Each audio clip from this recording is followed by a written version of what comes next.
Okay. Okay. Good morning, good afternoon, good evening, wherever our members of Vivat International and others are listening. Vivat International is a non-government organization which has as its membership more than 25,000, religious brothers, sisters, and priests from 12 Catholic religious congregations working in 120 countries for the promotion of human rights through advocacy on international and local levels.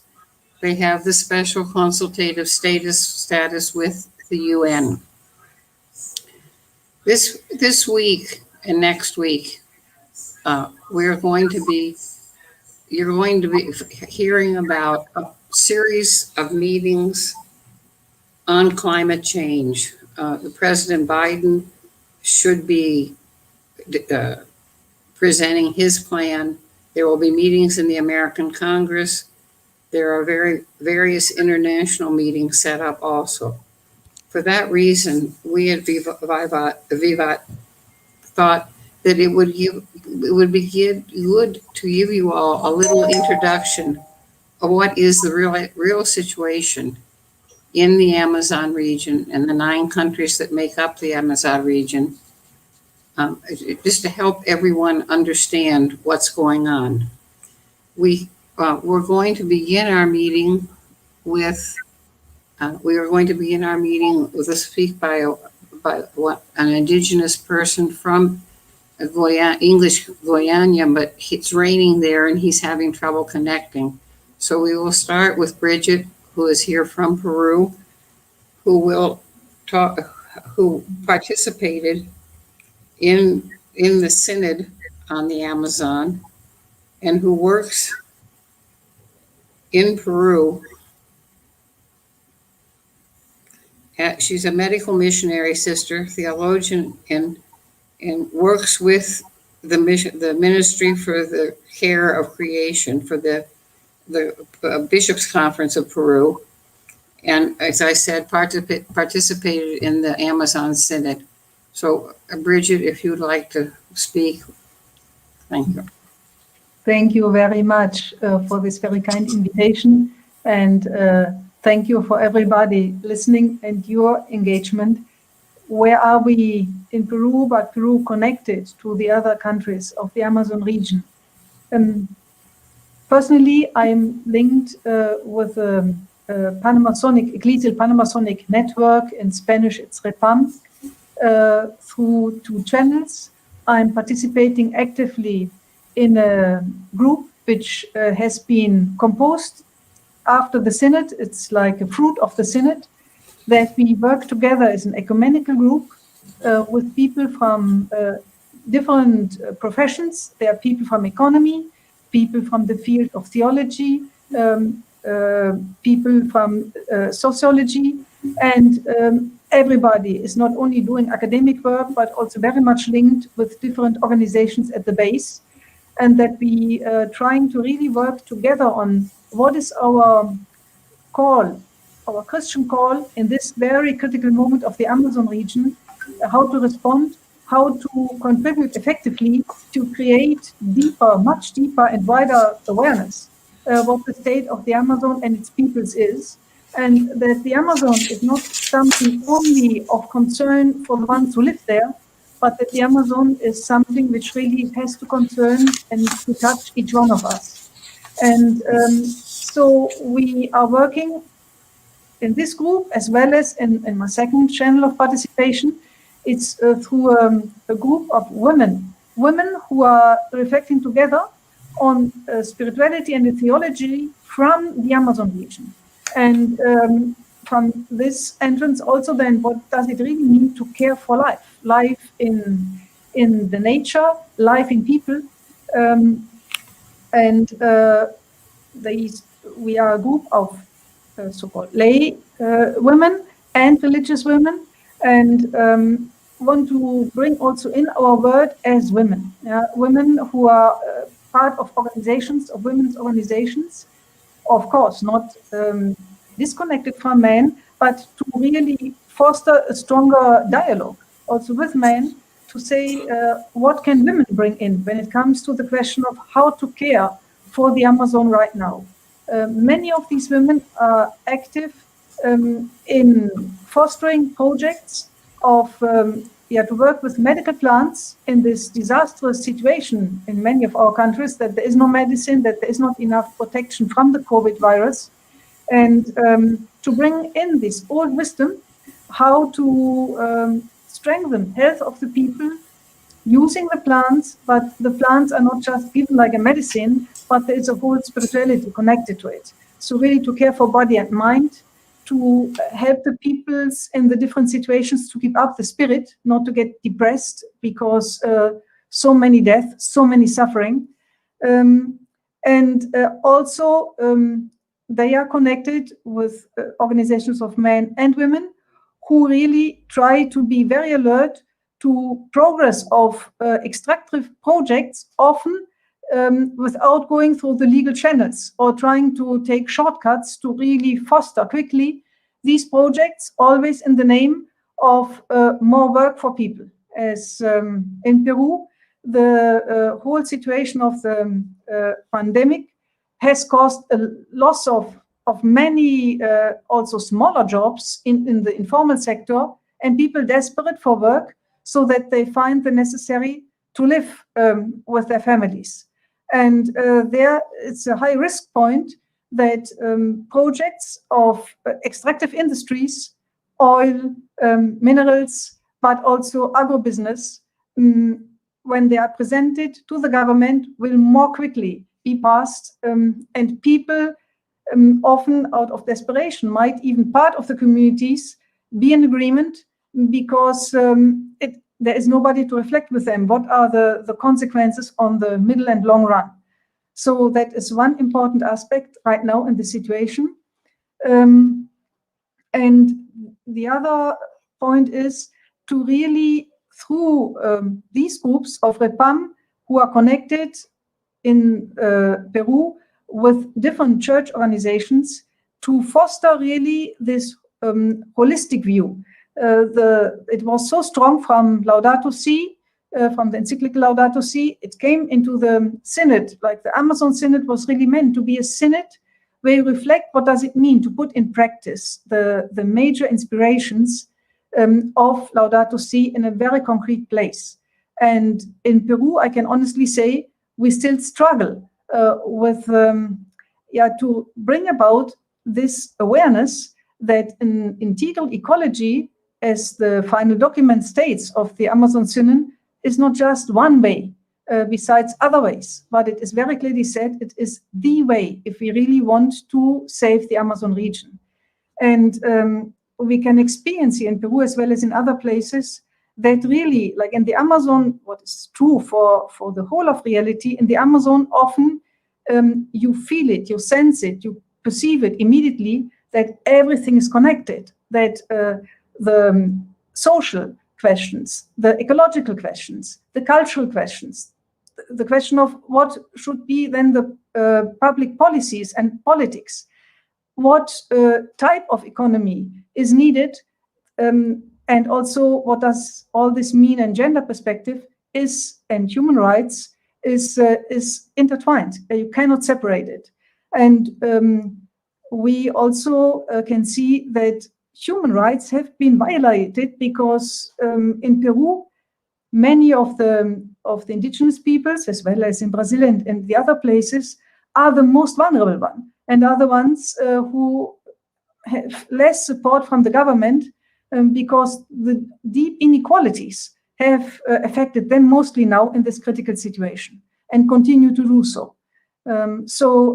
We are together with these people, like we have an organization here in Peru called KAAP. It's a center, an old center for old in terms of since many decades existing, for investigation, research, anthropology, and also then the practical application in pastoral work in being with the people, who has the task to really coordinate the different activities of church present in the Amazon here in Peru and the different vicariates and dioceses.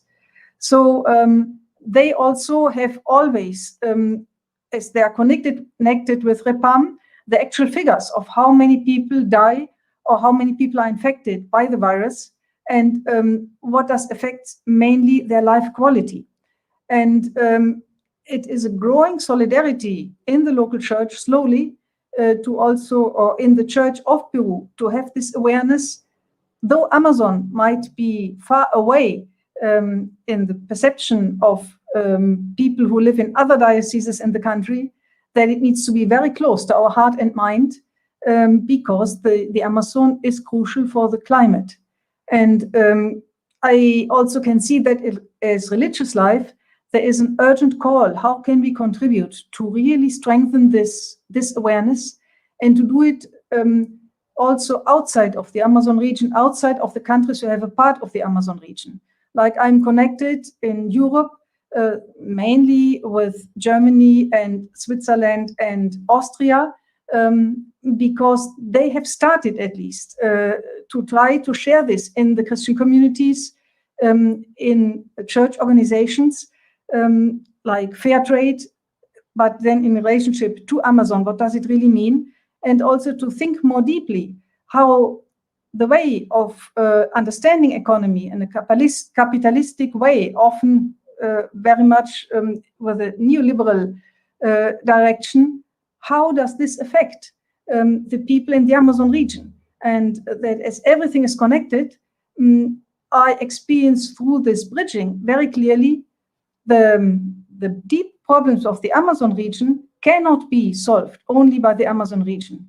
And I believe there's also a big chance, a big call for us as religious, how to grow in this international solidarity to bring about the necessary changes, because that means also to continue to create awareness that lifestyle, patterns of consumerism, ways of understanding economy, doing the whole commercial treaties like Mercosur now on the part of the European Union, how this deeply affects what is happening in the Amazon.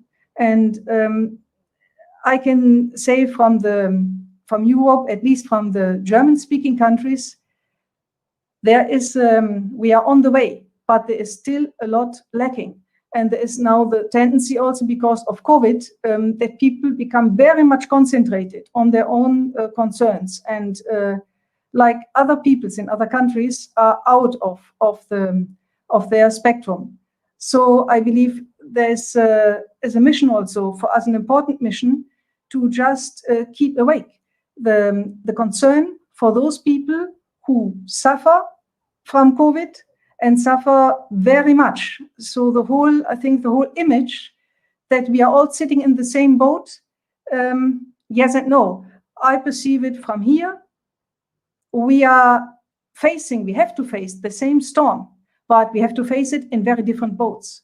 So how can we grow in solidarity that those who have the very small and fragile boats are not the ones who continuously pay the highest cost of people infected and of people dying? And when I'm saying this, then I say from Peru, who is in a very critical moment. It's the country next to Brazil with the highest number of people infected and dying daily. Last week, we had the blackest day since the pandemic began, with the highest number of people, and the highest number of people who die from COVID. The highest rate there are clearly among the people who live in conditions of poverty and have much less means to protect themselves. So the pain, the desperation of the people is in Peru in these weeks very much present, and that needs to be dealt with, that people understand when we are talking about our concern with regard to major projects of mining, extractive industries, also in agro-business, then we are aware of their concerns, also the need of work, the need of some income, but how to convey it to them that they understand that this is not the way out, to just quickly now give permission to very big projects. There are several projects on the way here in Peru of mining and other extractive industries. It is a discussion, and it needs a lot of work, groundwork with the base to reflect, to bring more information to the people. And like our group here also in Peru of Church and Mining, it's a very active group which has networks into the different provinces in the country, plays a crucial role here. So I would say this plays also into the whole question of our presidential election. We still do not have the definite results. The election was done yesterday, but at least more than 50% of the votes are counted. And what is published until now by the official office, national office in the country, shows that most probably a man called Pedro Castillo, who is here declared that he belongs to the more left-wing type of doing politics, is the winner, but closely following is somebody of the opposite side, Hernando de Soto. We have to go into a second round, and the result, most probably it will be Hernando de Soto. The next one who is also close to him is Keiko Fujimori, the daughter of the former president of Peru.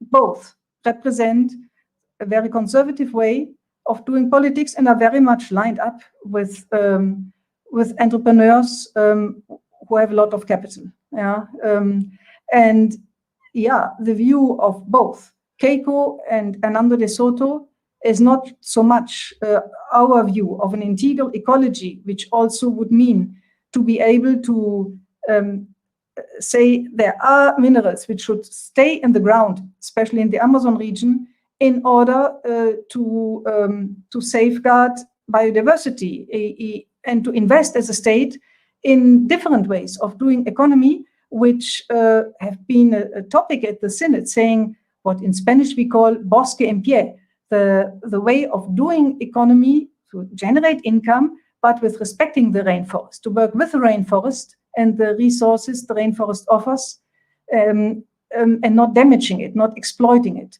So different mentality. That will be at stake. The election result has clearly shown a very fragmented country.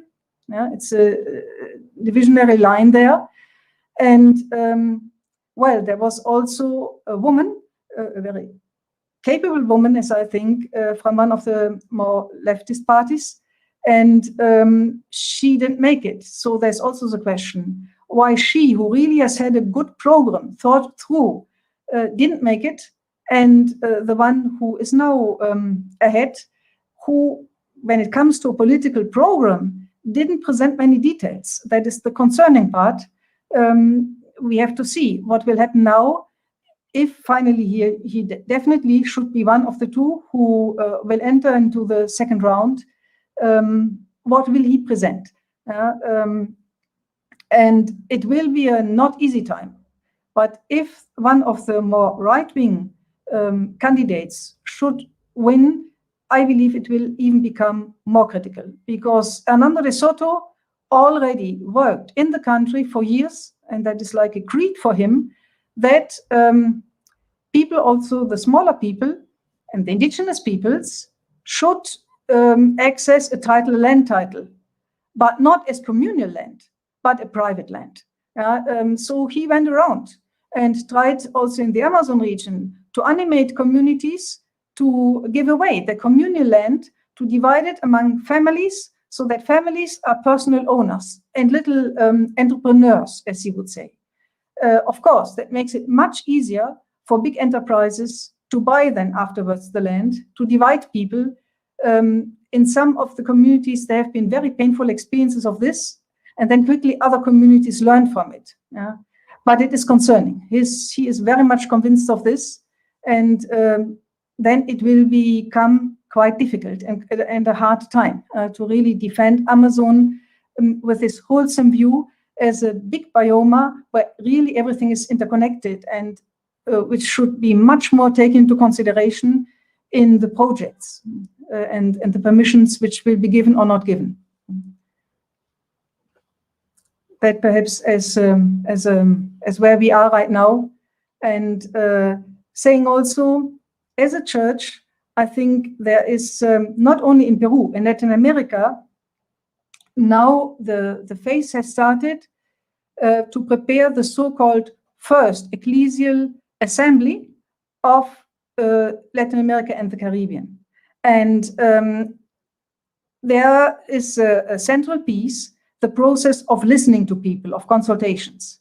This process has right now started, and the document, which is shared with the communities, has also, as one of the topics, the whole question of caring for the earth, the integral ecological approach, and what does it mean for us as faith communities, how to put it much more into practice, and also the whole question of extractive industries, to discern and to come up with what people also contribute to it.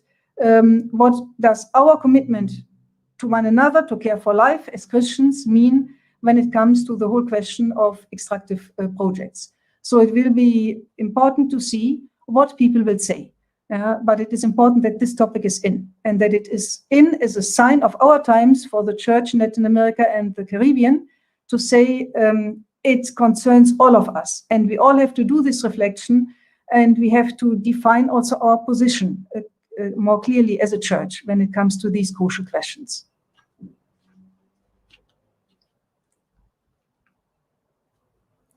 Thank you, Bridget. I'm happy to see that Silverius was able to join us. I think Bridget brought up many important questions that each one could be its own live. She started out telling us about the importance of women and how the importance of the participation of women in this whole project of taking care of the Amazon, and reminding us that the Amazon is our common house, and that we're all responsible for it, and we're all responsible for an economy and an ecology that have a holistic view, and reminded us that the whole world is connected in this, that it's not just Latin America, but that everyone has to wake up to what is going on. Talking about the elections in Peru, she told us about the division with people with the two different views of looking at the world, which are the two views I think that all of us in our countries are facing at this time. Those who really want to believe in our common home, those who want to work on getting rid of inequalities, because we know that, as Bridget also said, that as a result of COVID, inequality has grown. We know that Indigenous, Negro populations are the populations that have been most greatly suffered from COVID. And we know that vaccination will probably be the only result, which we're not seeing.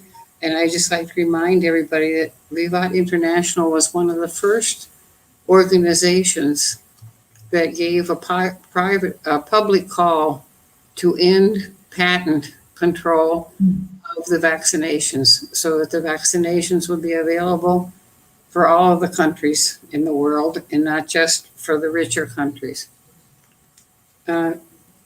Silverius, welcome. Silverius is an Wapishana Indigenous from Guyana. He's the bilingual coordinator of an educational program called Wapishan Children, and he also participated in the Synod for the Amazon. I did not know Silverius. I didn't know there were Wapishanas in Guyana until I saw your name, but I have worked with the Wapishanas in Brazil. And as you know, our first Indigenous congressman, federal congressman, is Wapishana. So, Various, if you could explain to us what is the situation of the Indigenous people in the Amazon region at this point, we'd be very grateful.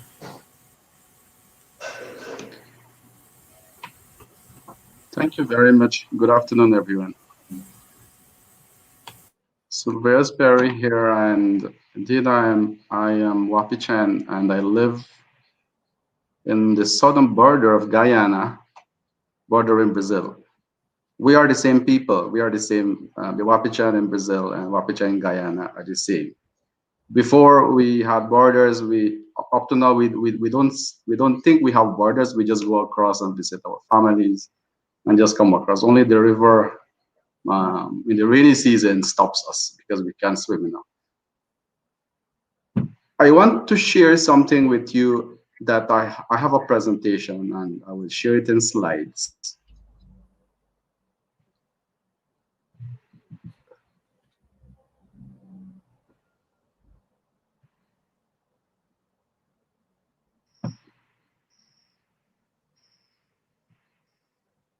Chegaram ali, viram aquela área verde com rio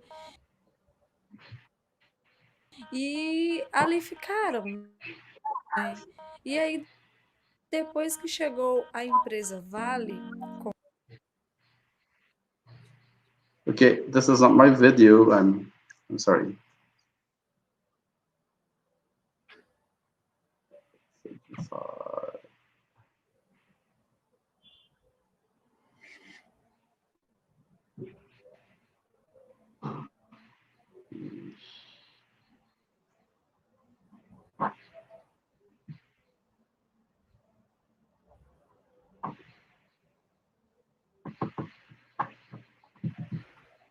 Just understand, Silverius, do you have a proper video?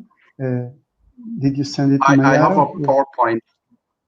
A PowerPoint, okay. Okay. Let me Can you share it? A PowerPoint. For sure.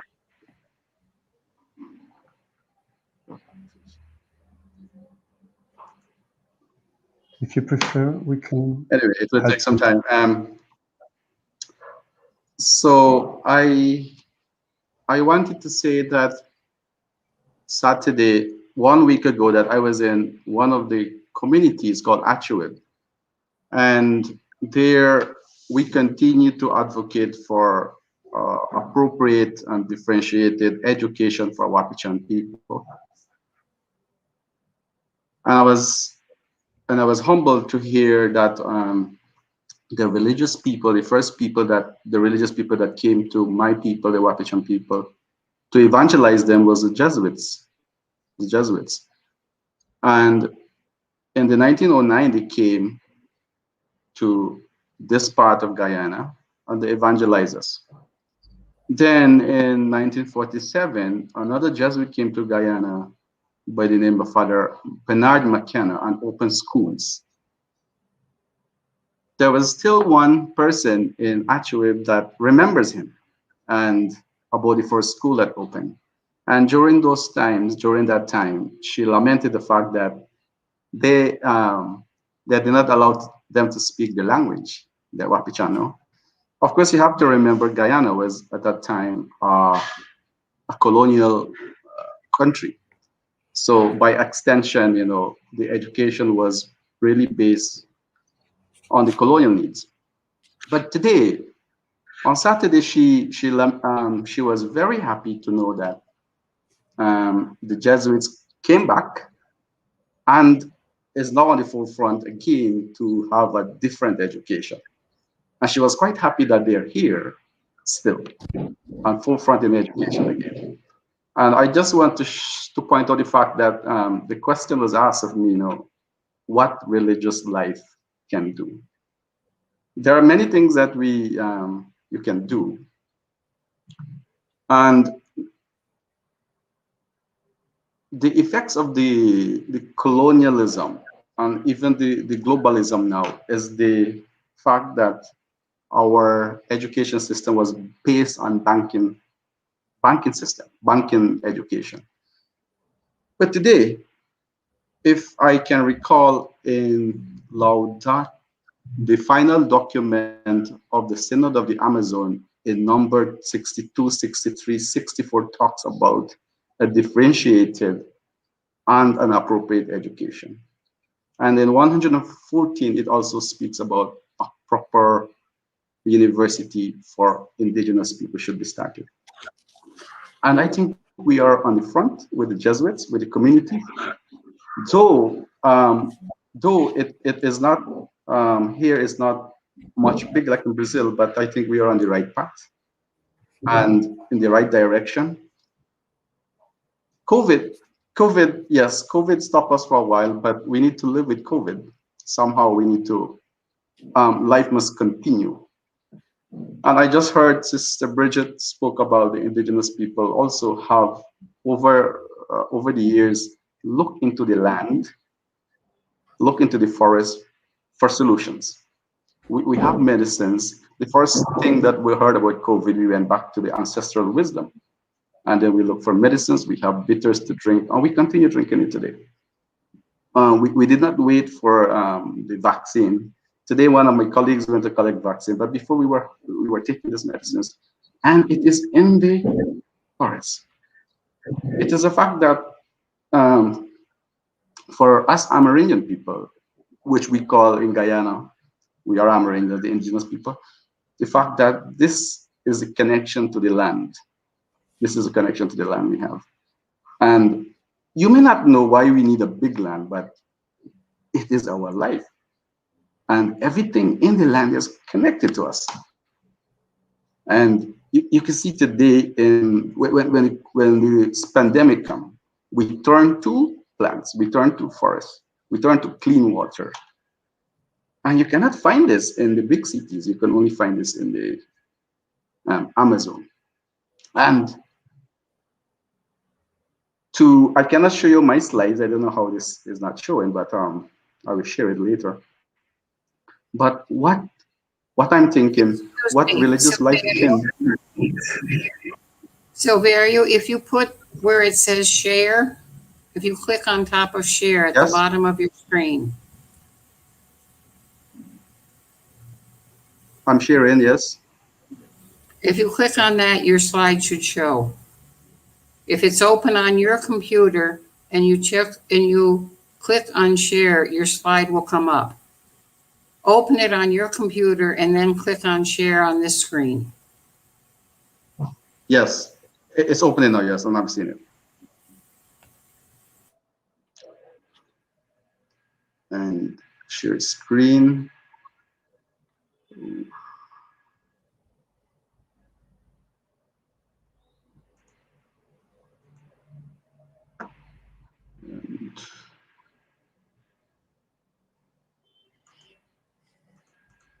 If it doesn't work, that's all right. We can tell people that we can make your slides available. Now it opened. It's opening. Can you see it? Can you see it now? Yes. Okay. Okay. Please give me some time. So this first slide, it is to like a provocation, and you can read which will answer my reason, my work, why I am in the bilingual education program, why I think education is a key to Indigenous people empowerment to make right choices. Now, as an Indigenous person, I think three things we need. We need a differentiated and appropriate education, which Francis spoke about, and then it is in our final document, number 62, 63, 64, and on 114. We also need, if we take care of our education first, then we will take care of the environment. We need a healthy environment and ecosystem. This is our right. And we also need access to health. This is our right too. And I was speaking earlier that Our land is life, and everything that exists on the land is interconnected to our being. This slide here, I just wanted to show you that in Guyana, all the colored, this is a map of Guyana, all the colored, in different colored is the titled Amerindian communities in Guyana. All of these colored regions You have to move. are the, and here in this triangular village I put here is one of the places that has mercury mining, and I have here the level of the mercury comparing to the WHO level in this parabar, which is a triangle, is very high. Excuse me, And Silverius, you'll have to change the slide. You change the slide normally, because we're still on the first slide.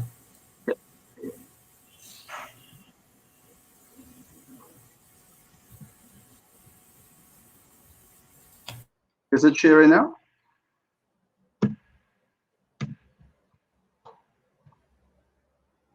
Mm-mm.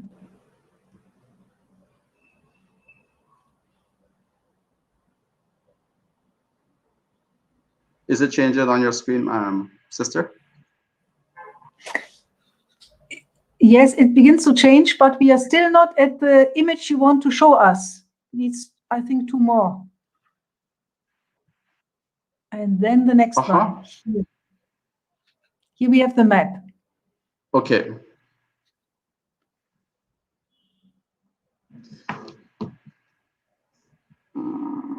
Okay. Nevertheless, I wanted to say that what we need to do as Amerindian people, we need to be part of the solution to all the problems in here. So we need to work in hand, and that is why schools, the education system, our schools, it must not erase our traditions, our language, our ancestral wisdom, and our education system must empower us and give us informed choices. I don't know if you can see this, and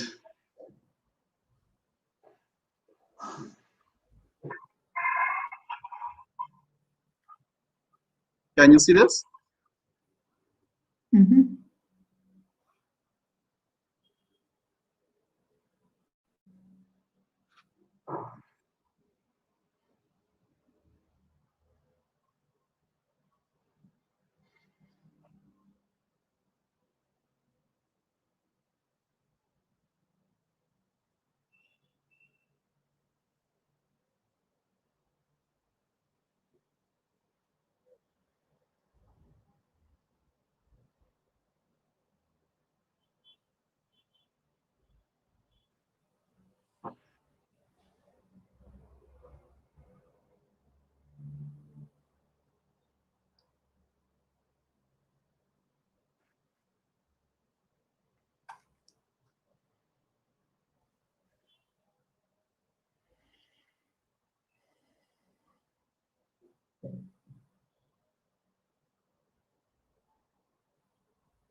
Can you hear or can you not hear?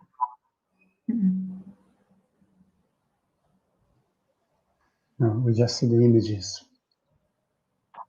Okay.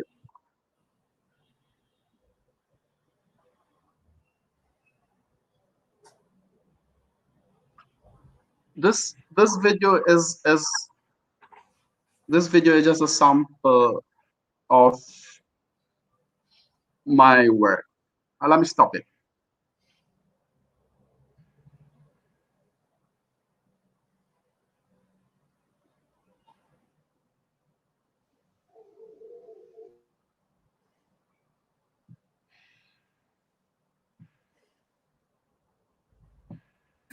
Continue, Silverius.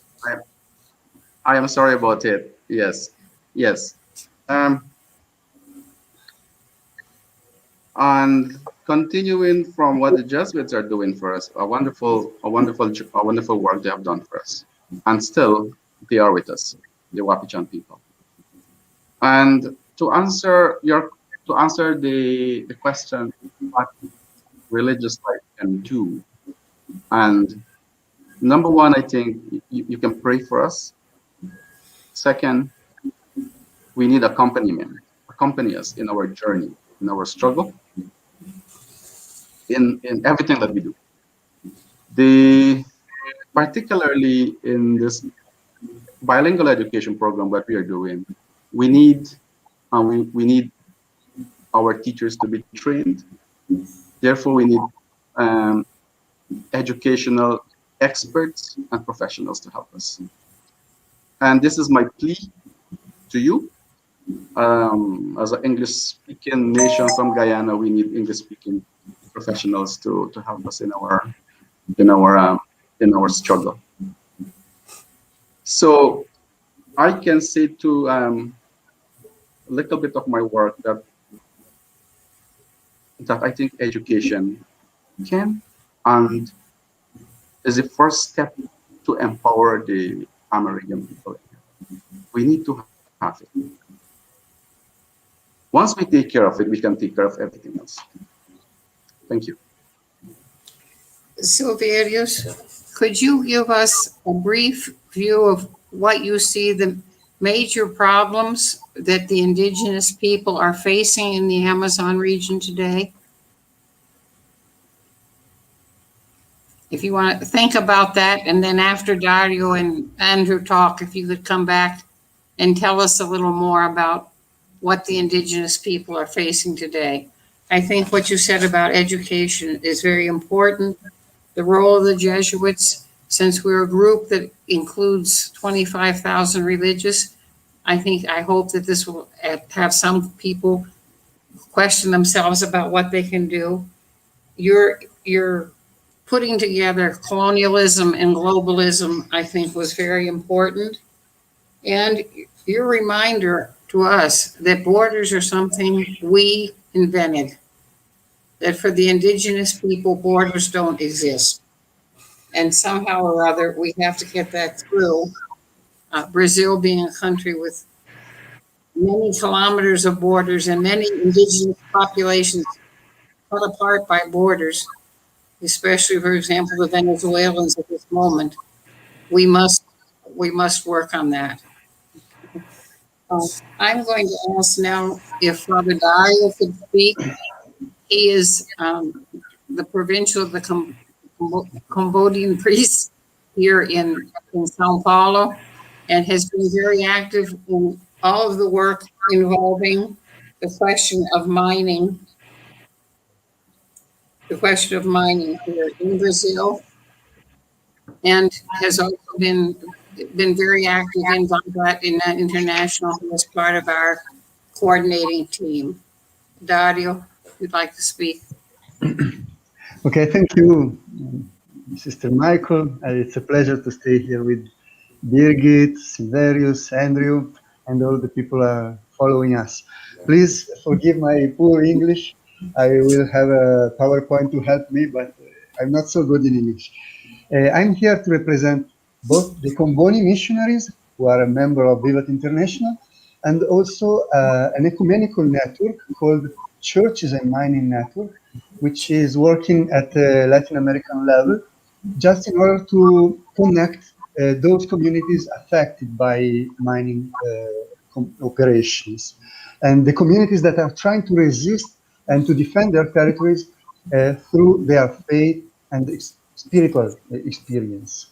That's why I would like to start with the presentation through the words of a friend of mine, a young girl, Flavia, who is living in the northeastern part of Brazil, Maranhão, Amazon region. And she's showing us the impacts and the resistance of her community called Fiquiari Baixo. Please, Mayara, if you can show the video.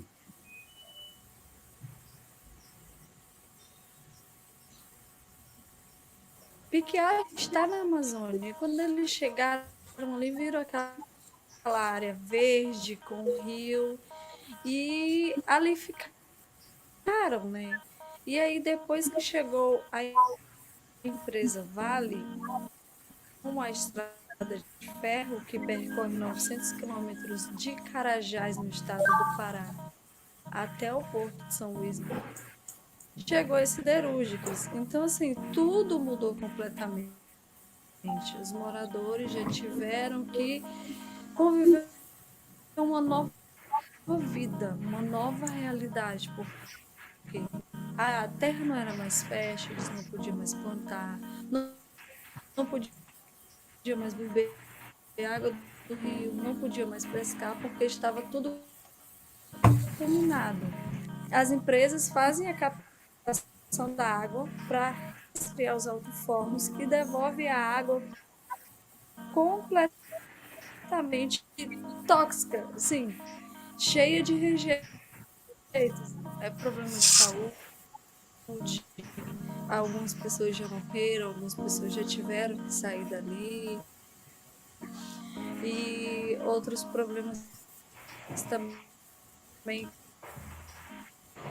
que vem de dentro da empresa, que já causou morte, que esse problema fica atrás das nossas casas, são rejeitos, né, que eles trazem de dentro da empresa, colocam um espaço que é deles, mas é um espaço aberto de qualquer pessoa tem acesso.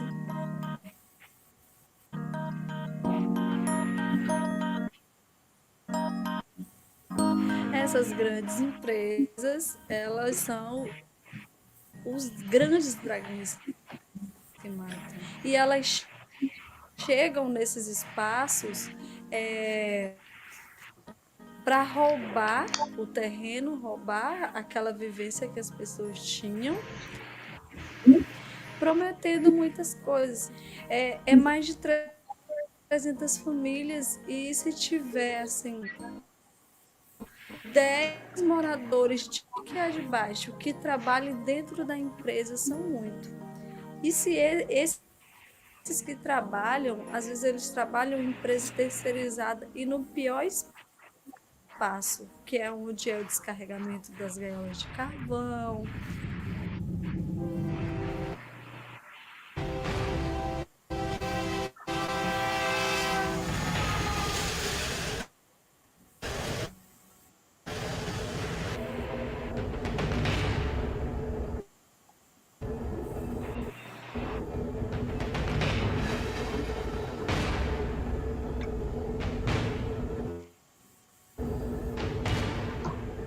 Quase 15 anos, na verdade, a gente começou essa luta de processo para sair daquele local, né? Morar em uma área onde a gente pudesse respirar melhor, onde a gente pudesse ter uma vida digna, assim, que a gente merece. A Ceilândia, como eu já disse, era a cidade onde tinha muito açaí. E hoje você não encontra mais. Por conta do que as empresas fazem, dessa violação, porque de um lado está a Vale, do outro lado está as empresas siderúrgicas. E Piquiá de baixo está no meio. Então a gente está cercado pelos dragões de aço, como a gente chama, né?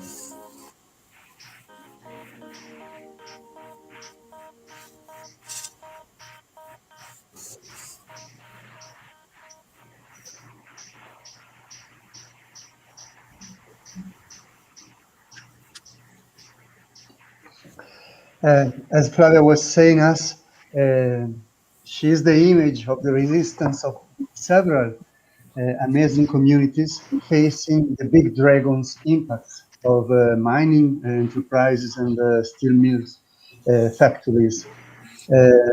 She was saying, and the Synod of Amazonia repeated us, that perhaps we couldn't immediately modify the destructive model of extractivism, but as a church, as religious people, we have to state where we stand, whose side we are on, and which are our political and ethical options of faith.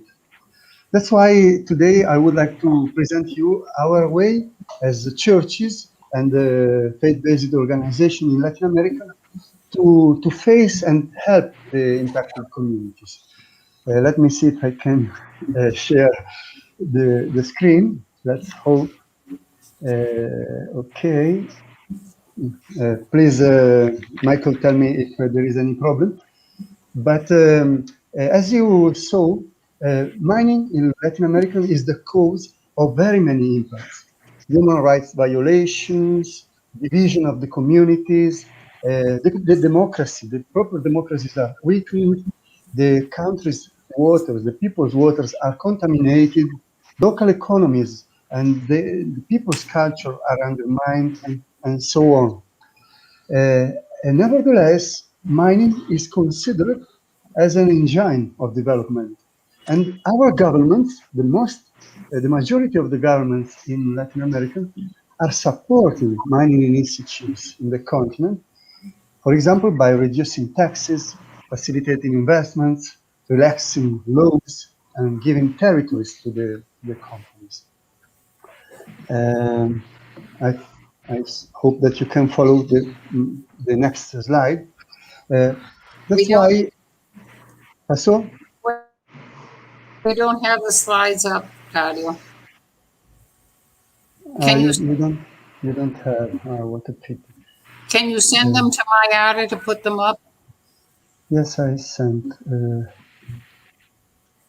What a pity, because it was working before. You have to open the slide and then put on share. Yeah, I'm doing it, but it's not working. Well, if Maya can help me to show the slides, but anyway, I will continue talking, no problem. As I was saying, we would like to invite you to our divestment campaign. It's an initiative from Churches and Mining Network, just to understand that, as the Synod was saying, the technocratic paradigm is seriously damaging our lives, and is very important now to seek alternative economic models, to find out more sustainable, friendly to nature, and with solid spiritual support models, economical models. This is the initiative of our network. And why do we do it? Because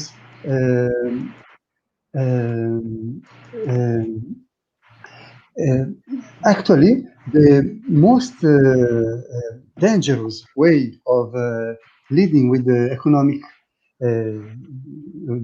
world is through the concentration of the unproductive capital. Just to make you understand, actually in the world, something like 150 groups is controlling more than 40% of the global corporate system. And just 16 groups all over the world is controlling all the commodity trade. So metal ores, grains, energy, all this kind of commerce in all over the world is controlled by just 16 groups in the world. It's quite dangerous because, as you can understand, the economic rules are determined by very few people, very few groups. We made an exercise in Latin America, and we chose 6 big mining companies: Vale, BHP Billington, Barrick Gold, Glencore, Goldcorp, and Grupo Mexico. We tried to connect them to the impacts, the local impacts we have. We chose 10 different cases in different countries of the continent, from Argentina and from Chile. Yes, Maya, if you can add the PowerPoint, I would thank you. Perfect. Exactly at this slide. And these 6 major companies that you are seeing are just financed by in 80% of their capital just by 5 transnational groups. So it's not so difficult to make the connection between the local impacts, the mining companies that are provoking these impacts, and the financial groups that are feeding them. In this case, just 5 financial groups are investing money in the 6 most dangerous companies in Latin America. Mayara, we can pass to the next slide just to see why, prossima slide, Mayara, just to see why we have these companies are threatening us. They are the responsible of 10 of the most serious cases we have in our continent. As I was saying, in different countries of the world. Goldcorp, Glencore, Grupo Mexico are working in Argentina, Chile, Peru, Guatemala, Colombia, Brazil, and all of them having this kind of connection with international financing. We are trying to talk and to dialogue with the local churches and also with the religious congregations to understand that their financial investments are not ethically neutral. As the Second Vatican Council was saying us, the people are the source, the center, and the purpose of all the economic life. That's why we try to understand together with the religious groups that the social doctrine of the church is asking us also to understand the danger and the importance of our financial investment. The social doctrine is saying that the responsibility for social balance in a globalized society, the ecological viability of our earth, and the economic performance can't be divided. They act together. So we can separate. Also in this sense, everything is interconnected. And our way of leading with economics has a direct impact with our territories. Next slide. In the next slide, we can understand that exactly the faith-based organizations are the ones who are divesting more from, in this case, the graphic is from fossil fuels companies. But it's very interesting because almost more than 1/3 of all the organizations in the world that are divesting, 1/3 of them is from the faith-based organizations. It shows that there is a connection between our faith, religious and ethical option and our way of investing money. And it shows that more and more people, more and more congregations and churches are understanding that also through the economic inversion, we can help and pressure and make pressure on governments and on the companies in order to diminish the violations they are provoking. Okay, just the last slide. It is an invitation to join our campaign. It is starting. It's 1 year time, this campaign. It is following another very big campaign, which is the campaign on fossil fuel divestment. But we are understanding that we have to merge the two initiatives, and also the mining divestment is a very important tool to change the face of injustice. Divestment is an expression of a creative and civil society resistance. As we wrote here, a collective effort that proposes ethical coherence in the defense of life, of the communities, and of the common whole house. So I just finished here. Sorry for the mess and for my poor English, but I hope that the message arrived to you. The importance of connecting violations and our congregations and local churches investments. Thank you.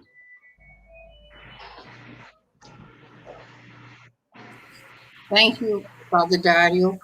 I think it is important, the connection you made with our social doctrine, with the questions of economics and the questions of ecology. We go back to the original that we are all part of a common house and that we all need to work together.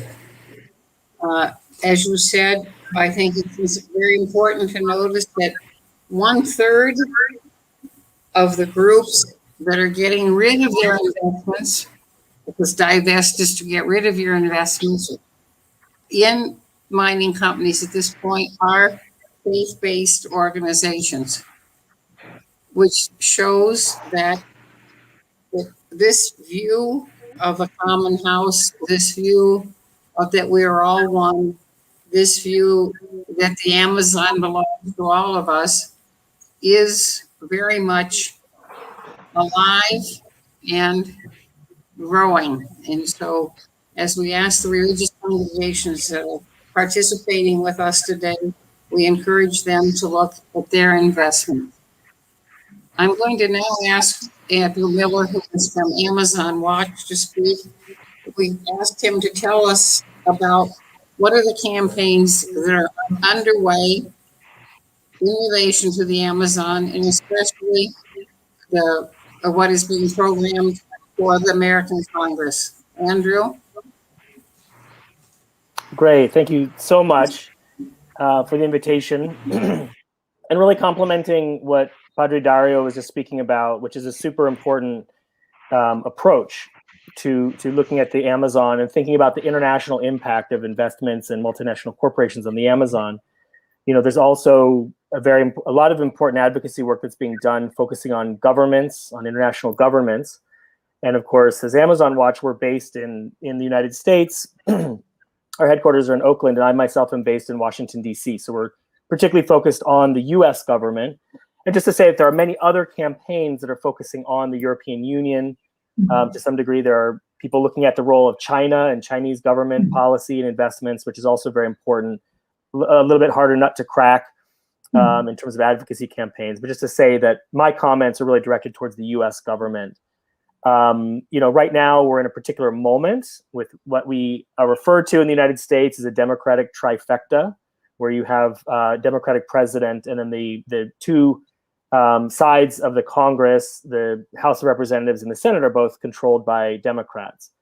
And so that offers a certain level of opening in terms of really trying to pressure the administration in terms of its policies. I mean, of course, the Democratic Party includes many different tendencies within it, including tendencies that are very closely linked to Wall Street and to capital. So it's not a guarantee with the Democratic presidency that all the policies are necessarily going to prioritize human rights and climate and, you know, environmental justice. And so we really have to mobilize different social movements to keep up the pressure and to hold the administration accountable.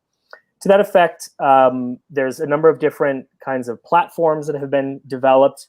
Amazon Watch and a series of other groups have worked on what's called the Amazon Climate Platform.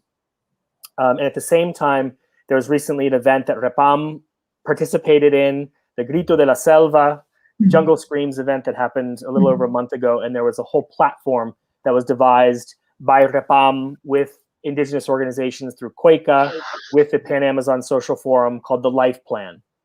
And so I would encourage folks to look at that. It's called the Life Plan to Stop the Escalation of Pandemics that Push the Amazon and the World Towards Collapse. So that's a really important policy document that was developed by different social movements across the Amazon that folks should really look at, and it touches on many different aspects. And it sees, obviously, COVID-19 as an important pandemic, but it also looks at extractivism as a pandemic. It looks at all the attacks on women and, patriarchy as a pandemic. It looks at the authoritarian strains that are represented by Bolsonaro and many other people across the region as pandemics. So I would really encourage people to look at that document as a framework for addressing what's happening in the Amazon. To that effect, in the upcoming weeks, as was mentioned at the top of the program, there's certain moments that are really important for this kind of advocacy. And just to say that we're thinking very short term right now in terms of certain things that are happening. The immediate term event that's happening is April 22nd and 23rd. The U.S. government is convening the Leaders Summit on Climate, in which 40 world leaders are being brought together, including leaders from Amazonian countries like Brazil, the President Jair Bolsonaro from Brazil, to talk about climate issues. And it's really important, of course, that the Amazon discussion is central, but not just any discussion, from a social justice framework, from an environmental justice framework, from a human rights framework. And so we're, along with a whole series of other organizations, including REPAM, COICA, the Pan-Amazon Social Forum, Amazon Watch, and other organizations, were organizing the Amazon Climate Forum, which is happening on Thursday of this week. The idea is to do an event 1 week prior to the climate summit that's happening, the Leaders Climate Summit, to really position Amazon issues. So I really would encourage folks to listen in on that. That will be broadcast in English, Portuguese, and Spanish through various means. And so people should be able to access that. You can watch it as it's happening on Thursday at 1 p.m., from roughly 1 p.m. to 3 p.m. Eastern time. But also very important, in addition to that, this weekend, there's an annual gathering that's happening in Washington. Well, I guess it's going to be mostly virtual. It usually happens in Washington, D.C., called Ecumenical Advocacy Days. And I would also encourage folks who are listening into this to go to the website for Ecumenical Advocacy Days, which I believe is simply advocacydays.org. And there's a whole series of programs that are going on. Padre Dario is actually participating on a panel discussion there, looking at how the church is accompanying different processes, not just in the Amazon, but in the United States and the Philippines and other places. So that will be a really interesting panel discussion. And Amazon Watch is working on hosting a panel discussion looking at the Biden policy towards the Amazon.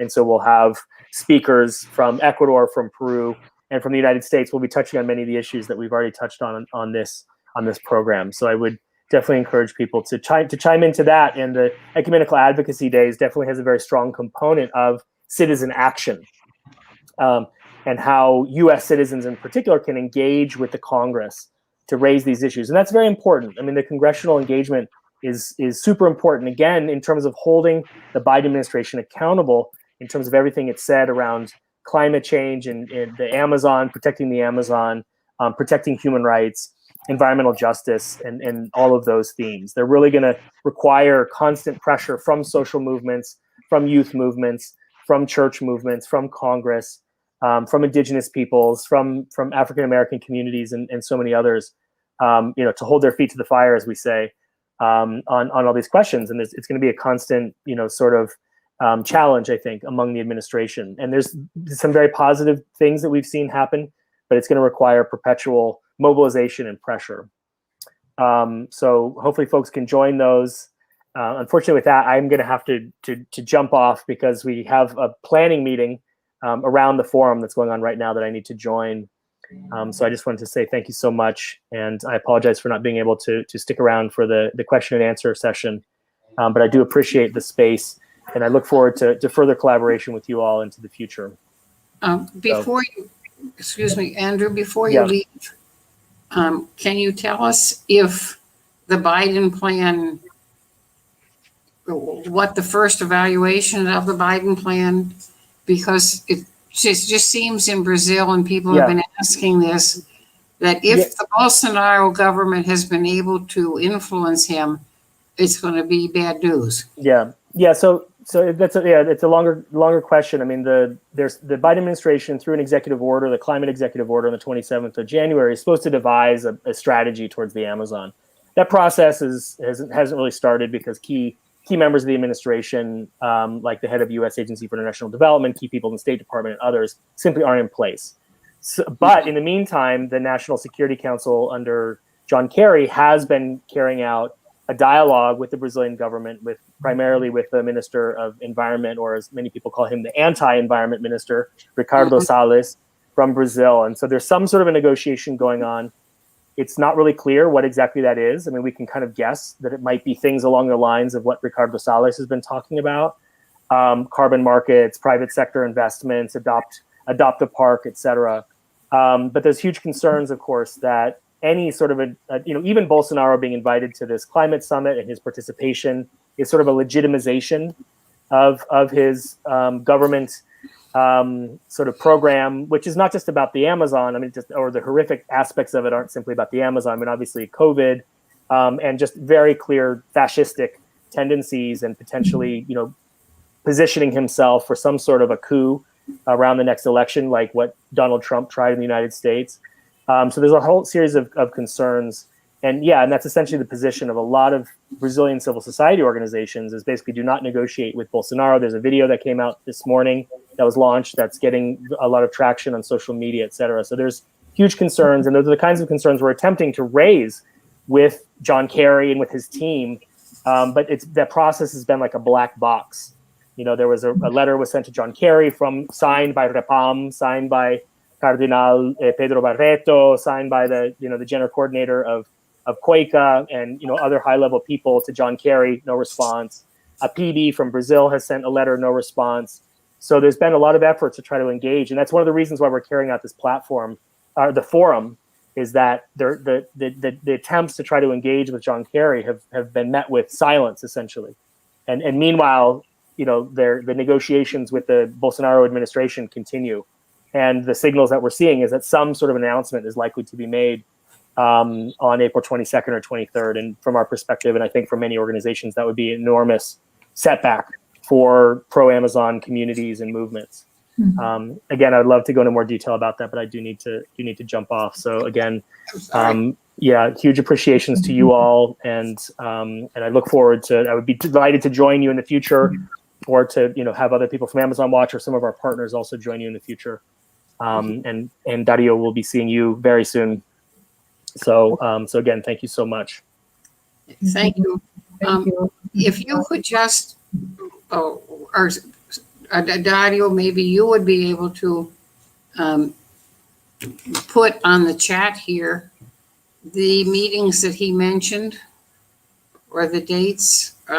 There's one, Mayada has a slide of one of them that we this is the show. card. This is the card that we have. The Amazon Climate Forum. Yeah, it's Because- supposed to happen at 1:00 in the afternoon at Washington time, and in the same day in the morning, we will have a correspondent meeting in Brazil, in the Congress, in Brazilian Congress, trying to involve the civil society and also the political debate about the risks of this kind of cooperation without involvement of the indigenous and the Amazon peoples. Okay.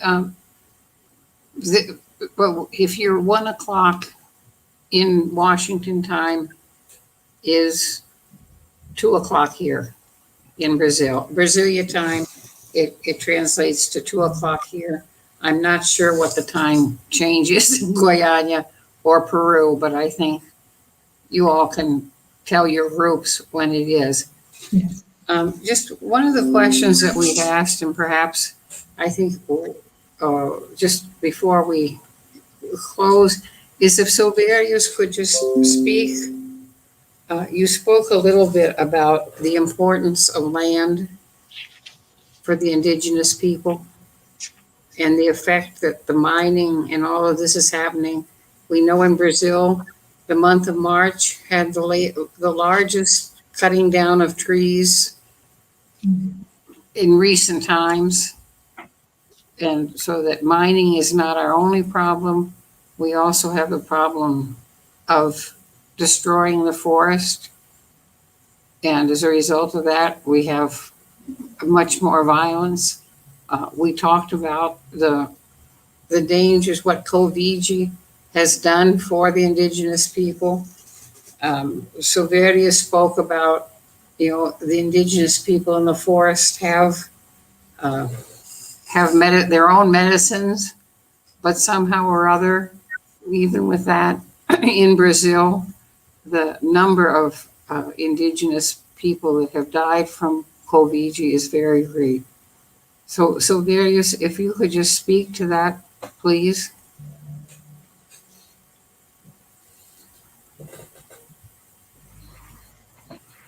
I think you have to open your microphone. Mhm. Particularly in this part of the Amazon, one of the grave concern and is the mining. We have here. Now, with mining comes the destruction of the environment, water pollution. But primarily here, we have what you call the mercury contamination. And it is an alarming rate because what happens, there was a study done here by the WWF, and it conducted in one of the mining areas, and the results are showing that the mercury content in women's hair are higher than what the World Health Organization, the benchmark of World Health Organization. And the other thing is, those women are between the ages of 18 to 49. And those are our women who, if they conceive, their children will have problems, health problems later in life. And again, with mining comes social challenges. We have use of drugs, because with gold mining, not only people come to dig gold or to mine gold, but also to just bring drugs and people use them. So if mining comes with a lot of social challenges, and with social challenges, one of the key or the pillar of our Wapichan community is a family. It destroys family. You have alcoholism coming in, and it destroys family. And this is a serious issue. And then with alcoholism, then you will have like teenage pregnancy. And all this comes about because of globalization.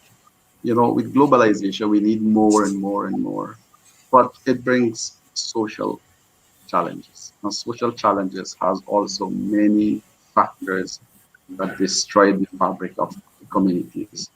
Father Dario touched on village economy. He touches on the political system of the local communities. It penetrates into all of these things. It penetrates into our village. You would have miners in where I'm living. It's just few miles away, and small miners would pay their way, pay local government officials to get in. So these are the legal issues that we will have, and I think it is also the same in other Amazon regions, destroying the very fabric of our village existence. Yes, I think this is it. This is it. With mining comes not only mining, we have logging, Mhm. but thankfully we don't have huge agro industry in this part of Guyana. Up to now, we don't have. But as you know, Guyana has been making a lot of headlines with regards to offshore petroleum discovery, and this is another challenge that we will be facing, because I don't think our country as a whole is not prepared. Is not prepared to face these issues that will come with it. Okay. Thank you very much, Sylverius. I think especially bringing up the question of mercury in relation to mining and to what your women are saying, this is a very great problem in Brazil. the Munduruku Indigenous people, the women from the Women's Association of the Munduruku, have spoken a lot about the problem of mercury poisoning as a result of mining. And that certainly is something we have to look at, and something that perhaps some of our scientists in the first world can help us look at that. Maybe some of the science departments of our universities could look into that question.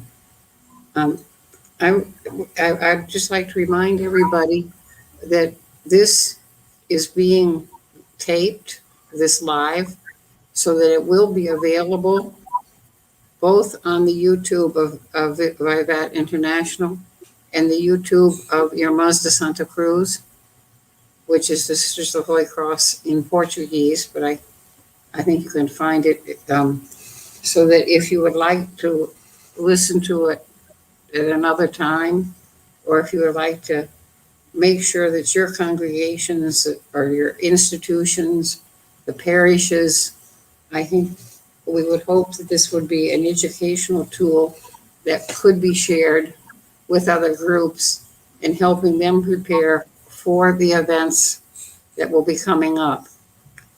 I'd ask Bridget and Dario Silverius if you would like to say something else before we close. Birgit first. I link very much which was said here. Like, I believe the whole question for me, as my experience with two indigenous peoples, the Avajún and Wampis in the Amazon region of Peru, and also during the Amazon Synod, was that indigenous peoples really asked for that we as a church be in alliance with them, but understanding alliance that we respect them on a level of equals. They made it very clear that they don't want that we tell them what to do, but that we are together on this path to strive for a more holistic view, to live together, earth, people, in a much better balance, and to care for the earth together. Then the whole question of decolonization. I have been very much touched during the phase of listening to the people in preparation of the Amazon Synod, the topic of what also Silverius told, that in former times wounds we have caused as missionaries. I think it was a step that there could be named, that it could be said what was really continuing with perhaps good intentions, but a colonial pattern. And Pope Francis has made this also very clear in Querida Amazonia, to say we are very much asked, all of us, from our faith commitment, to discern very carefully where certain ways of dealing with each other, perceiving the other, especially in relationship with indigenous peoples and Afro-descendant peoples, as we say here, are still colonial in a subtle way. So I believe it is going together to overcome this colonial way of sometimes relating, of judging, of taking action on in the name of, instead of making possible that the indigenous and Afro-descendant peoples have their own space and can do it with their own voice and bring in their own proposals, observations, criticisms. I believe there is an important mission for us also in religious life at the different levels, international level, in the United Nations, in our countries, that this really can take place. That was a very strong petition during the Synod, and for me, this is one way also to continue this vivid petition now and let it become true. And then also the point that I believe it's a beautiful moment to still strengthen our commitment as religious men and women to work together with others, other groups and organizations in the church and beyond the church. That what Pope Francis stresses so much, the church able to go out of herself to link with others when so much is at stake. That for me, a beautiful example is that the whole movement of the Synod has strengthened very much the cooperation between the the big coordination of the different indigenous movements in the Amazon region. It's called COICA and REPAM. And like the cry of the Amazon was one fruit of this strong cooperation. And I believe also if we broaden our network there, if we make it more known when the next cry of the Amazon will take place, because more than 2,000 people participated last year. And this year in February also, they called together a lot of people via the internet, via Zoom, so that they listened also to the indigenous peoples, to Afro-descendant men and women who are very much affected. What do they want to be much more known worldwide? And where do they ask for our solidarity action together to change this, to transform the situation? And my last point is, I believe very much what Pope Francis said in very simple words. It's not possible that we can find a healthy life if our earth is so wounded, is so sick. And yeah, I mean, the big bioma Amazon is giving so much to us as peoples, as humanity, for a healthy life as a possibility. And I am learning a lot from the indigenous peoples to view life in a much more holistic way, and that concept of good life, where it is very much, as Severus also said, it is interwoven, that to care for each other and to care for the earth and for the other living beings, there is no that materia. For many of the indigenous peoples, life is shared, that we really can help each other to grow in this awareness. We are living in a big community of life, and we have an important part, but to share life, to share responsibility. And I believe that this is also necessary, that it is much more strengthened in practical things in our own religious communities, that we help church to do much more concrete steps also in parishes, in institutions, in schools. That I'm also have received as an inspiration when we did a consultation of the Abahun and Bampis, who approached the bishop of the vicariate, saying we are no longer satisfied with the school system. They want an integral school system where you have interculturality as a dimension, where material is taught in their own language, and but where they also want, especially in the secondary schools, that young people are getting the chance to be accompanied as adolescents to value, to treasure the wisdom of their own people, and to link it with other forms of knowledge, and to learn in practical things at school already. How can we take care of the earth? And this way of taking care of the earth at the same time can allow us for earning a living. So I believe also in our different schools to have these alliances. What does it mean in other contexts? And also when it comes to solidarity, how can we support certain projects which are innovative, that they can much more spread? Because often from the side of the governments, as it is new, there is not so much willingness to spend a lot of resources, also financial resources, because it costs to produce more books with indigenous languages. So I think there is a commitment, or there could be a commitment among us, that it is all together from our faith commitment to opt for, to live out the integral ecology. The different dimensions are really interwoven. And the small or bigger things we can do, everything counts here. Nothing is lost, everything counts. And it's part of really, together with indigenous and Afro-descendant people, to care for the earth and to care especially for the Amazon, as this is really very much at stake right now. Thank you, Bridget. So Darius, did you want to say something else before we finished?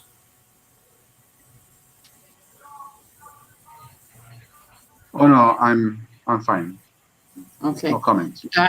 Dario, then, if you would like to give us your final message.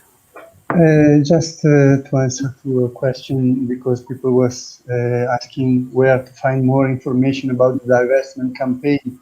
I will just share this. I don't know if this time you can see my screen. It's not appearing again. Anyway, I will tell. I put it in the chat in YouTube. Ah, perfect. Divestment There it Money. is. It's on. So please visit our website. You will find there many videos telling us the stories of many of the impacted communities in Latin America. And also you can find the connections between these impacts and their financiers, and some hints for, about explaining you how to join this campaign. So please come with us and let's work together. It's a very important strategy to defend our environment and also our communities. Thank you. Thank you. I would like to ask, I guess it would be Maridis, I don't know who, someone who's listening, if they could put this information on Vivace International's website also and on their Facebook of these meetings that were upcoming. I think it would be helpful. I would like to thank everybody for their participation today. What we're trying to do is to raise the consciousness of the religious throughout the world, religious, not only those of congregations belonging to Vivace, but of all religious. And as our speakers have said, to see our faith responsibilities in looking at the questions that are facing us as our common house at this moment. Upila Shisala, an African poetess, has said, if we are to defeat certain poisons that threaten our joy, we must acknowledge them first. And so what we tried today was to show you some of the poisons that threaten our joy. Hope that you will acknowledge them and get active in advocacy so that we can find our joy again. Thank you very much for everything. Thank you very much. Thank you. Gracias. See you. So, See you soon. yeah.